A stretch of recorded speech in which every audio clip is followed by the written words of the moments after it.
something kind of calming about doing a podcast as the train's rolling along in heavy rain. And Garrett on the go, literally on the go this time. And thanks always for listening to this podcast. Wherever you may be listening, thanks so much.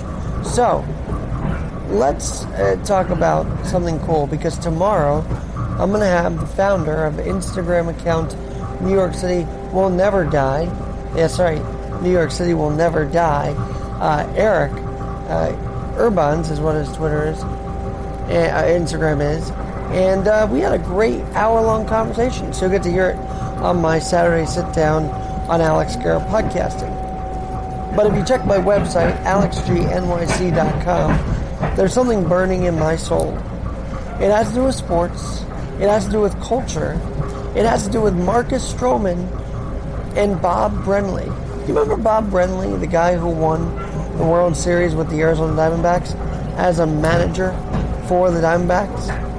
Do you remember what happened when his closer, Byung-Hyun Kim, blew the game 3 times in a row for the Diamondbacks in Yankee Stadium, and an electric, emotional President Bush attending Game 3 and then Game 4 and 5 that rallied the city after 9/11 nearly 20 years ago? When that blown save after blown save happened, a lot of people started to make fun of Byung-Hyun Kim, partly because he wasn't born here. He had language barriers. SNL made fun of him, and Bob Brenly had to had to defend him. And so fast forward to Tuesday night, and he says, he makes a remark about Marcus Stroman's do-rag that Marcus wears. Very insensitive remarks. I mean, just take a listen to what Bob Brenly said about Marcus Stroman's do-rag. Sure, that's the same do-rag that Tom Seaver used to wear when he pitched for the Mets. I mean, come on. If there was anything ever out of left field, it's not a throw from left field, it's that comment, Bob Brenly. You are a veteran of the game. You're a veteran broadcaster now. And you have to take sensitivity training for saying, because you don't know how to respect someone and their culture? Sure, that's the same do-rag that Tom Seaver used to wear when he pitched for the Mets. Now, I hate the cancel culture as much as anybody, but Bob Brenly's in the wrong here. In fact, I'd like to see in a room, on an island, Tom Brennan, Steve Lyons. Remember him, the baseball commentator that made a dumb comment during the Cubs-Marlins World Series in 2003? About Lou Piniella's wallet. Insane. Lou Piniella and a wallet. Insane. And now this. What a gaffe. And the fact is, he's a veteran. Why is he of this game? Why does he need sensitivity training? Do we not know? Do younger people know better than the old folks, so to speak? Is that what it's come down to? That we youngins know much better than a World Series winning manager who had to defend a pitcher from the cultural judgments that were going against him because he lost 3 games for the Diamondbacks in the World Series in Yankee Stadium. That same Bob Brenly that had him steer that team through that shows up and says that.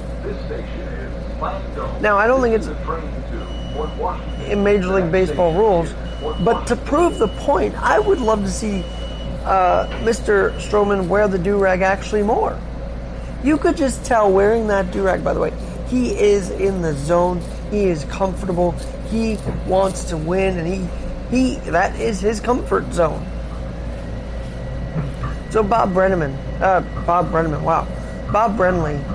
what are you doing? DU-ING.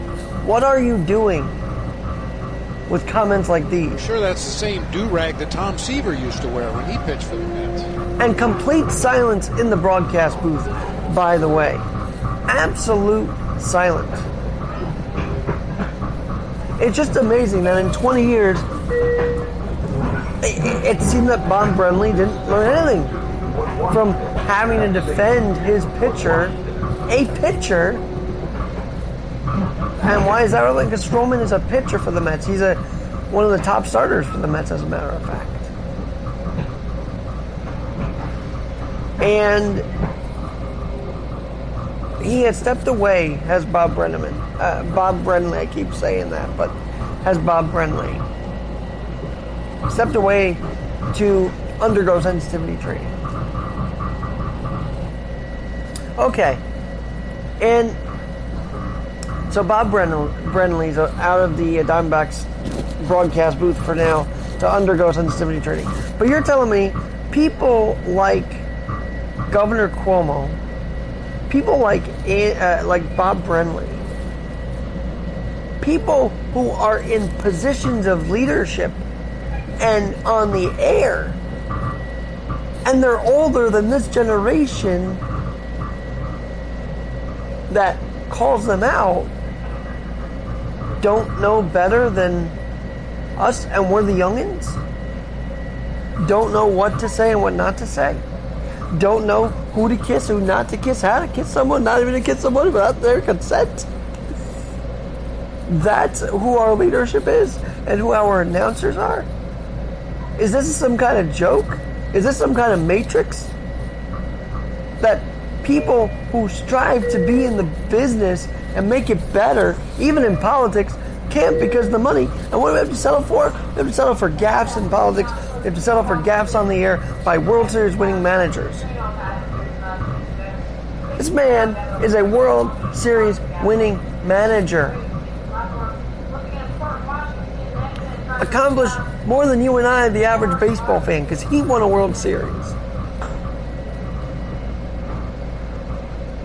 Yet, the best we got out of him is... I'm sure that's the same do-rag that Tom Seaver used to wear when he pitched for the Mets.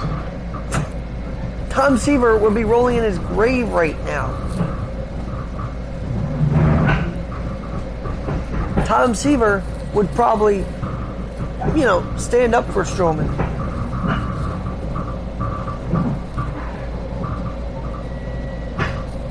Now, did Brenly see the 41 patch that the Mets are wearing honoring Seaver? Maybe. Maybe he felt to make a connection there, but two different people. Two different pitchers. Oh, and by the way, the whole context of this comment came about because Stroman and Josh Rojas of the Diamondbacks were jawing at each other. The benches did clear that night. Keep in mind, the Diamondbacks went 5-25 or something like that in May, so they were frustrated. They faced a very good Met team who somehow eked out. It wasn't even strong winds in Arizona like it should have been. But anyway, the intensity was there because the Diamondbacks were flailing along. They were frustrated. Stroman does like to run his mouth. I got to be honest about that. But he's a good pitcher. And, we get upset when we saw the kids in high school having their dreadlocks cut. We see guys' hair actually be talked about a lot in the NBA and NFL, especially if the helmet, can contain the whole entire hair. But to do that to Marcus Stroman is really disrespectful. It's disgraceful. It's not even funny. I don't know what he thought he was being funny with, but he wasn't being funny. He wasn't funny. And I penned a whole bunch of this at alexgnyc.com. That's alexgnyc.com. Bob Brenly, what are you doing? You've been there. You've had to defend a pitcher in the media circuit from cultural judgments. Did you forget all that in 20 years? And maybe, just maybe, the new All-American rejects would be made up of Tom Brenneman, Bob Brenly, and Steve Lyons. Be better, announcers. Don't try to be funny. Just be. Just enjoy the game. And not comment on a pitcher who's comfortable. You know, I was just thinking about this. I think it was Jerry Remy who talked about the interpreters. The Red Sox announcer talked about interpreters. Well, they're needed too. Every mound visit, I don't know, but they're needed, obviously. It's part of what keeps these pitchers, these catchers comfortable. And if you're the home, if your own team wants the interpreters and maybe sees that as something that could help, then just let it be, man. As the Beatles say, let it be. Because not allowing or not respecting a player's comfort zone in any case or point is just not good journalism, firstly, and it's not sportsmanlike at all. So Bob Brenly, what are you doing? What are you doing? Hey, I got another little cool baseball story for you while I have you on this pod today. I got a Lou Gehrig shirt. Did you know also that Lou Gehrig isn't the only Yankee to have unfortunately gotten ALS? So on June 2nd was inaugural ALS Lou Gehrig Day to honor ALS. Actually, that was the day he died, which I didn't realize till the day they honored him. Of course, July the 4th, 1939, he gave that famous speech. And by the way, the Gehrig shirt, just for shits and giggles, $27. So $27 for a key member of the Murderers Row in 1927. Guys, you can't get any better than that. Can you? Can you? And as I mentioned, Gehrig's not the only one to have passed on from ALS, suffering from ALS. Catfish Hunter did as well. I learned that from Kevin Roselle. Thanks for that history lesson, Kevin. In 1999.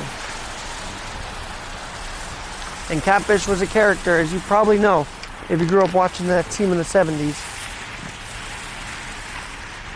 And so, Lou Gehrig is honored. Marcus Stroman is disrespected, and I hope he wears that do-rag now and proves a point that it helps him win, proves a point that he can be who he can be, and not to let anyone mess around with him or make him feel bad for something he culturally wants to wear. That's his choice. And if the league lets him, the league lets him. That's the honest truth. If the league lets him wear the do-rag, let him wear the do-rag. He's not violating any rules. He's just being, man.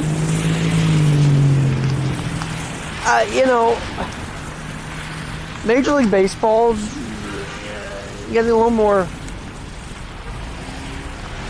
little less, I guess, requirement-y. But it's good. If a player is comfortable wearing that do-rag, let him wear it. If he's not breaking any rules, if he's not putting, any rosin on that do-rag to touch and muck up his hands for better advantage, and let him do what he's going to do, man. There's no reason why a player should be called out like that. And to drag Tom Seaver into this, that's the most disgusting thing. I mean, yes, calling him out with that, but to drag Tom Seaver, such a kind man who wouldn't say anything like that to any player, who would respect the player, I think, is so bad. It's just disastrous. It's unbelievable. It is from left field. So Bob Brenly, if a player wants to do what he wants to do, and the league doesn't violate any league standards, then just let it be, man. Let it be. Anyway, I'm off the train, and you definitely missed the train I'm on. But that's okay, because I'll be back soon enough on Alex Garrett Podcasting, Garrett on the Go. And please, remember, we're always adapting in this life. And let's not forget that. New York City will never die. We'll talk about why tomorrow with Eric Ebrones.